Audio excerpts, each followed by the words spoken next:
I would like to wish everybody a happy Mother's Day. This is my Mother's Day tablescape that I made. And this video is for all the mothers and grandmothers that I wish them a wonderful, marvelous day for Mother's Day. And I hope someone does something very special for you today. Even those mothers that are like me, that are just puppy dog moms. Yes, I don't have any kids.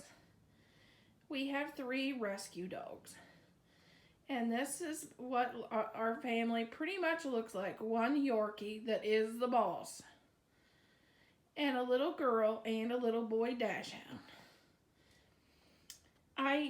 I chose to use spring colors in my tablescape and do pinks and purples with a hint of green, of course, on and blue on the little dachshunds.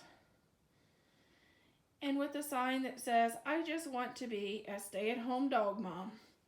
And my cup says, Dog Mom, because that's just who I am.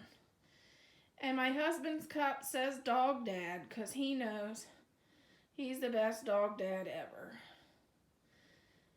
But I hope you all have a great day. Please subscribe to the channel and hit the notification bell. I'm always coming up with creative decorating ideas. And I love to do some cooking videos now and then. And some DIYs. You never know what I'm going to get myself into. And I'm going to be doing some gardening videos here soon.